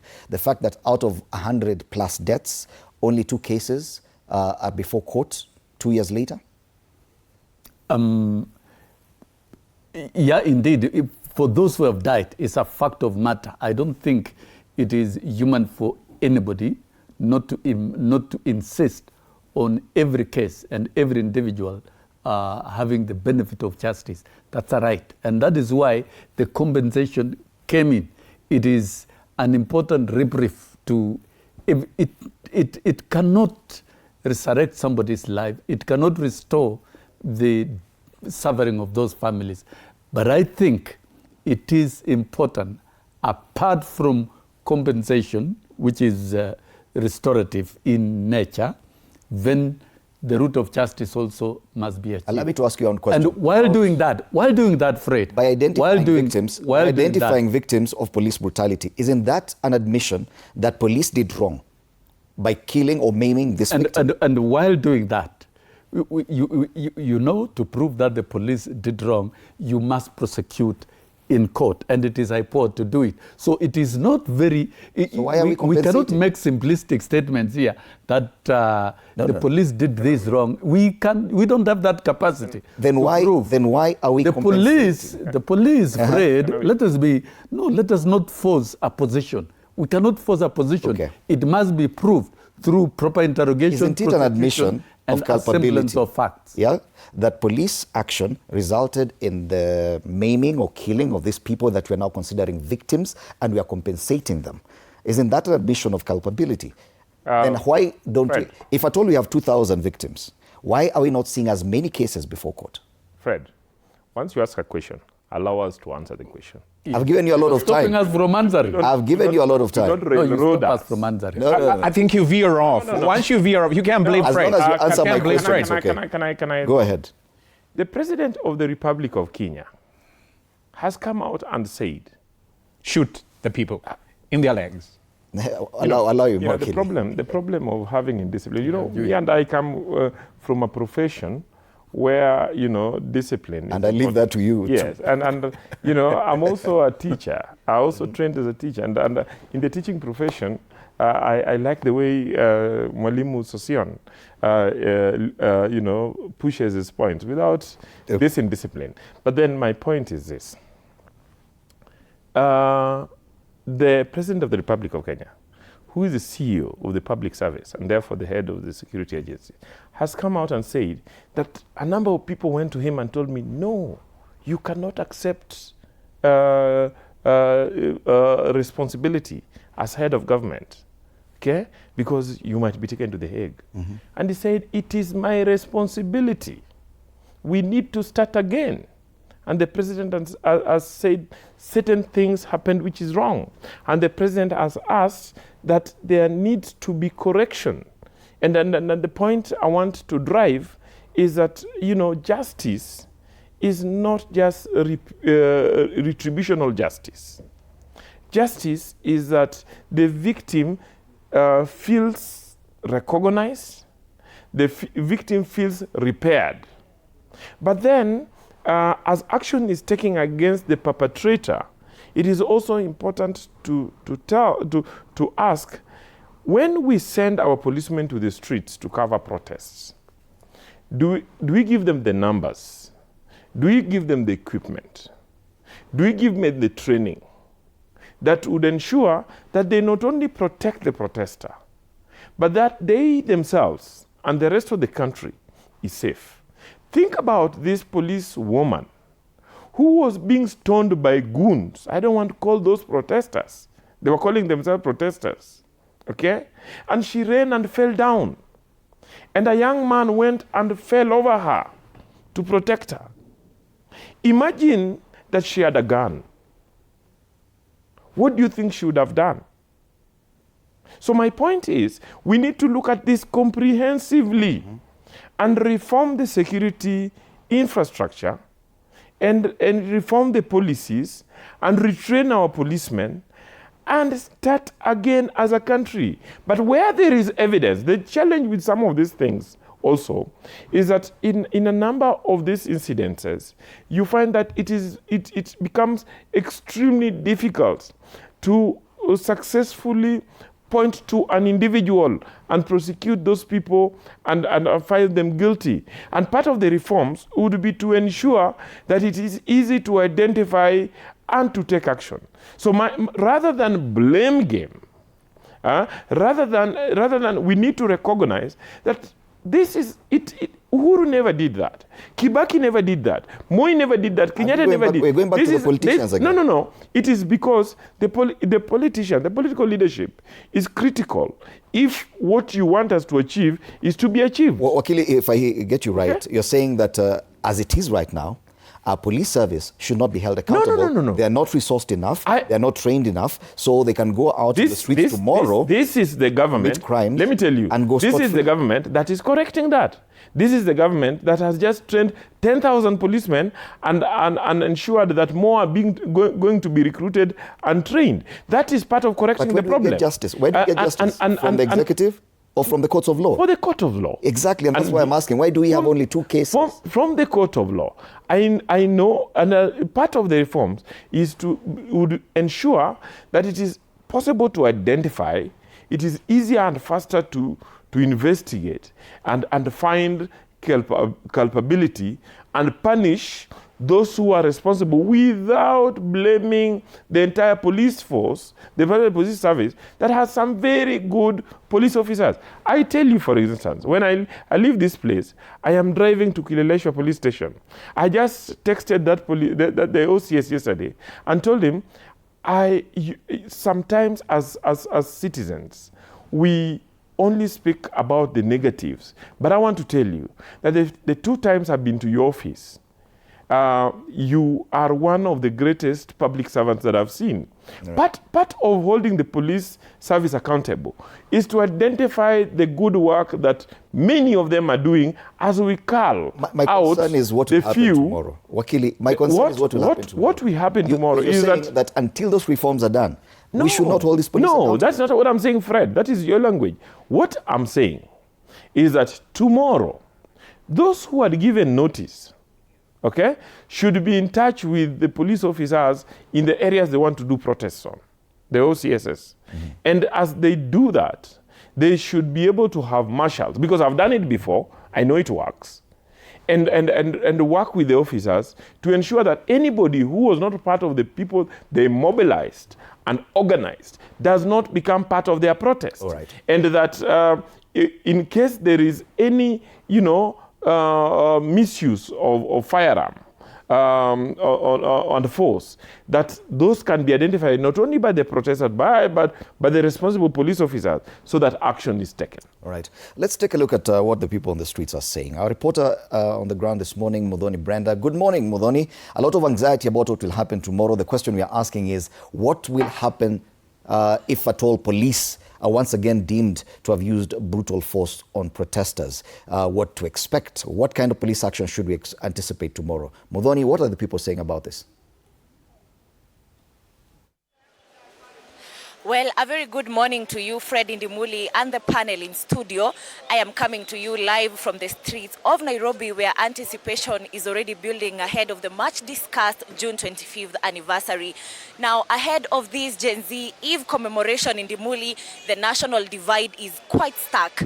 Activists and some Gen Zs insist that tomorrow they are going to march to Parliament, where they are going to lay flowers for the victims of the 2024 Finance Bill protests. But the government in Indimuli has insisted that tomorrow remains a normal working day and that no disruptions will be tolerated.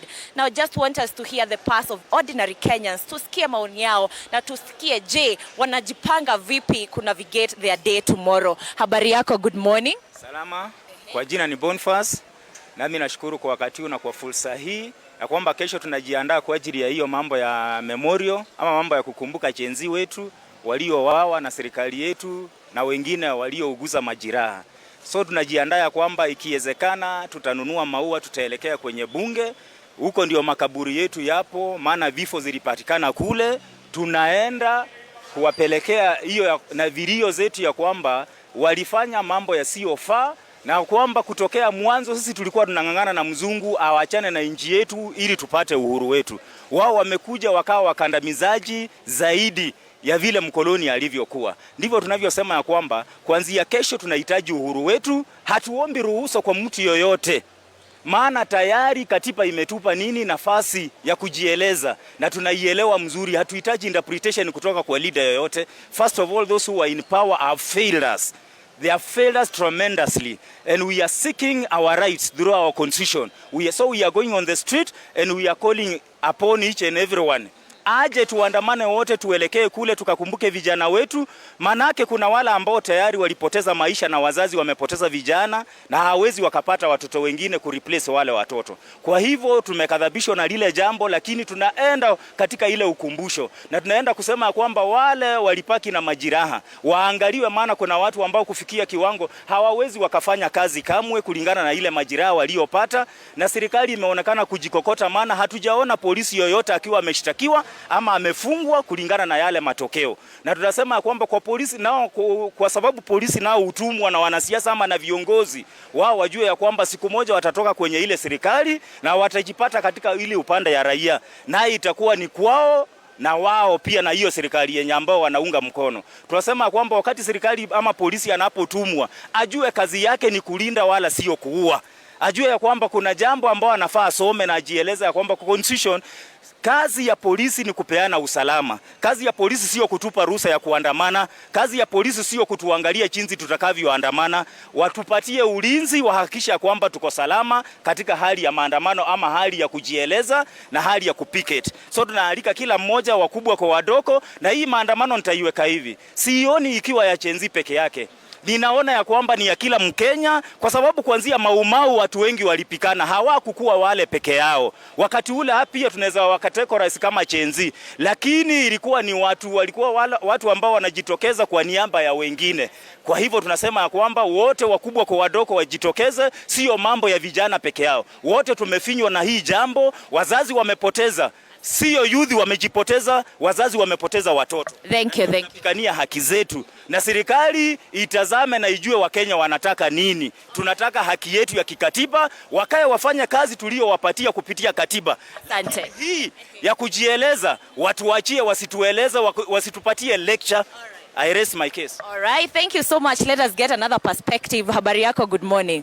Sasa rais kesho amesema kwamba kesho it's a normal working day. Je, wewe utakuwa unahudhuria hiyo memorial? Morning. Thank you so much. And tomorrow will be a day like never witnessed before in Kenya. This is because we've seen we've trying to look for justice, we've not gotten. And the dissenting voice of the young people has not been really respected. So tomorrow is a commemoration for the Gen Zs, and we cannot guarantee what will happen, because with the young generation, the protests are always dynamic. I mean, what we will do, we will come. But what will be, we will do, we don't know even up to now. Lakini wewe utakuwa unajitokeza? Kabisa, mzima. And what we will be doing is when we come here, we will assemble and we will go to various stations. And I'd like also to comment what Gachagua has said. It's good he has provided intel, but he cannot cow us. He cannot make us to be cowards, because they say a coward dies so many times. So Gachagua has really provided intel and we appreciate that, but we will not stay at home. Tutatoka. That is not negotiable. All right, sawa. Let us get another perspective here. Habari yako, good morning. Sasa rais amesema kwamba the government release 2 billion Kenya shillings, na hii pesa inasemekana itapatiwa waathiriwa wa maandamano, yani wale walifariki. Je, unaona kwamba this step itasaidia in national healing ama ni mbwembwe tu za kisiasa? Kwa upande wangu sioni kama hizo hela zitasaidia. Kwa sababu gani? Maisha huwezi linganisha na pesa. Kuna mzazi ambaye alipoteza mtoto labda wa kipekee, ambaye sasa hana hata mtoto mwingine. Ukimpatia hiyo pesa, sioni kama itamsaidia. Na zile pesa pia hatujajua wale watu ambao wanaenda kupewa majina yao ni gani. Labda kuna brokers. Hii serikali kuna mabrokers ambao wanakuja kusema fulani alifiwa ama fulani alifanywa hivi, na kumbe si hivyo. So kitu ambacho tunaomba, yule mtu mwenye aliua yule kijana ameshikwa, amepelekwa mahakamani. Haki ianzie mahali pale. Ikianzia mahali pale, ndio hata hizo pesa zikikuja, unajua yule mwenye alitenda hili kosa hajarudia tena. Lakini kwa sababu ya pesa alafu yule mwenye alitenda yuko, sioni kama kuna haki. Alright, asante sana. Na je, wewe wacha tusikie your perspective on this. Kesho utakuwa unatokea for the Gen Z Memorial?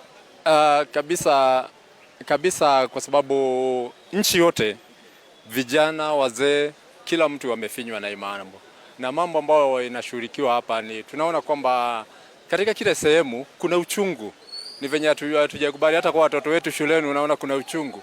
Hii uchungu mara nyingi inalingana na yale mambo ambayo inatukera sisi.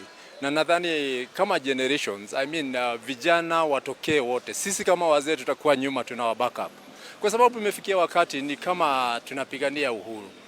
Wale walifanya yao. Sisi sasa wakati huu, sisi generation, I'm sorry to say that generation yetu na ile iko mbele yetu, tumekuwa na upepetevu kwamba tumezoea kupewa tokenism na tunakuwa manipulated. Na kwa sababu sasa sisi tumeshindwa kuleta mabadiliko, wacha vijana wakuja. Wakitokea kesho sisi wote tunatokea. Wacha hata sisi tutoke tuwa backup, tumeshua tumeachieve kama nchi. Kwa sababu we have a very insensitive government. Mtu anauliwa, alafu sasa wewe unaangalia value ya huyo mtu ni 2.5 million. Kama value ya mtu kama mimi ni 2.5 million, kwa nini tusiue hao watoto wa president na to raise? Asante. Well, there you have it, Indimuli. Those are the voices of Kenyans here from the CBD. Back to you and the panel in studio. Thank you so much, Muthoni, for that, for the report and giving us the comments and opinions of those people on the streets of Nairobi with regard to what we expect and anticipate tomorrow on the Gen Z Memorial. I want to give my panelists an opportunity to make your final comments. I only about have 7 minutes, so please don't make it long. We start with you, Wakili Kinyanjui. Thank you. Yeah.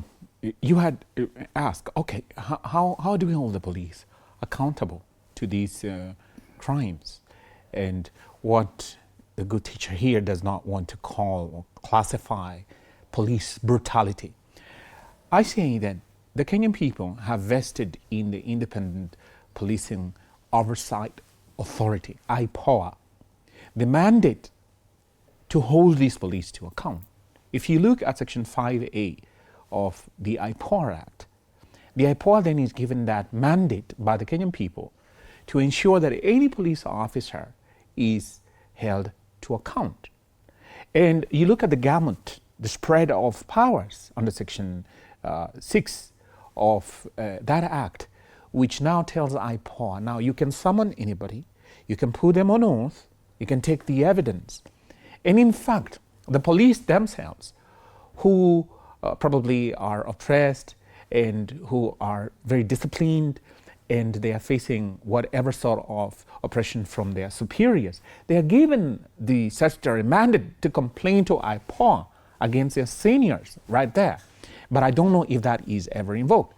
But what is curious is after IPOA has then made recommendations on the commission of crimes, or in this instance, the brutal killing of those demonstrators, Section 7, subsection 1D of the IPOA Act says that you cannot let these recommendations to the DPP go and get buried under the carpet.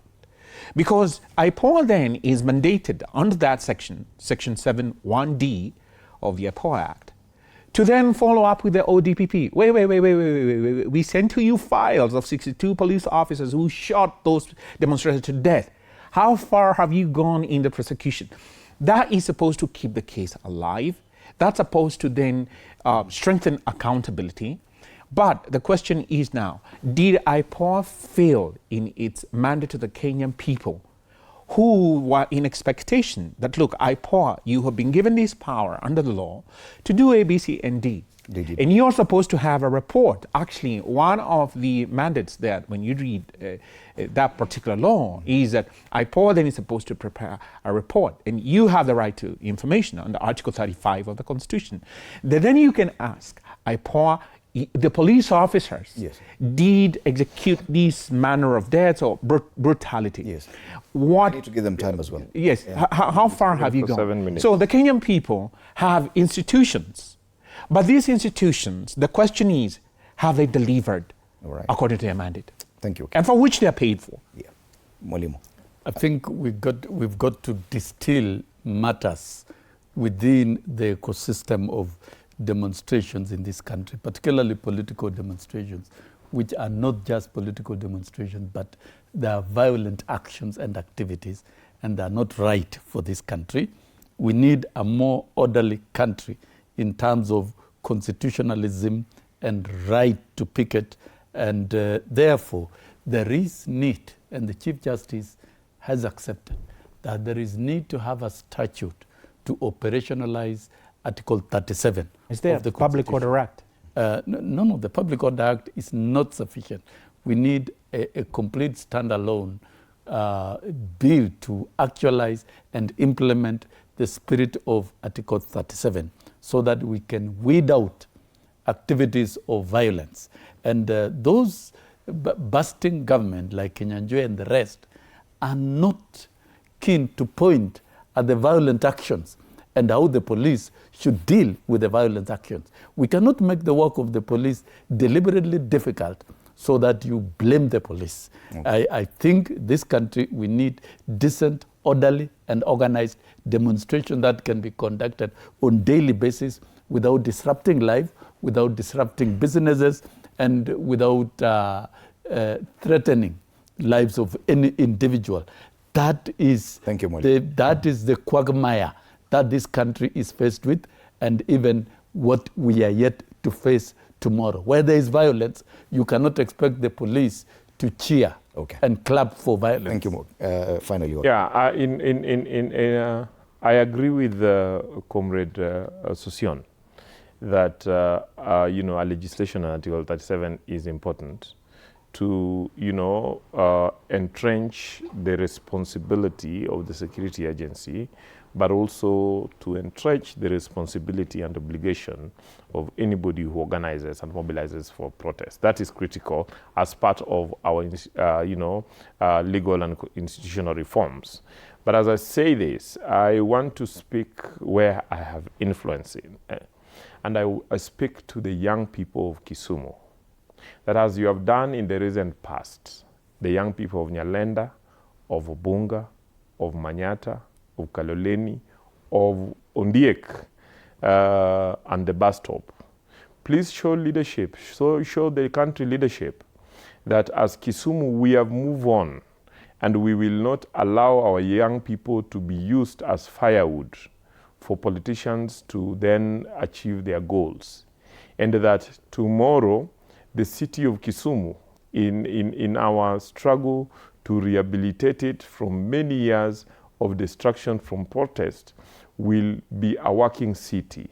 And that any tourist, any businessman who's coming to Kisumu tomorrow, if they cannot go anywhere, they should come to Kisumu city, because Kisumu city will be working. Okay. If we are to converge, we will converge to discuss our, you know, local problems, okay, where the county government has failed to provide electricity in our streets, to provide water, to deal with our drainages. Yep. Those are the things that are critical to us, and that we urge, you know, politicians like Orengo, that they are duty bearers. He should go back to Siaya to work, not to incite our youth. Thank you so much.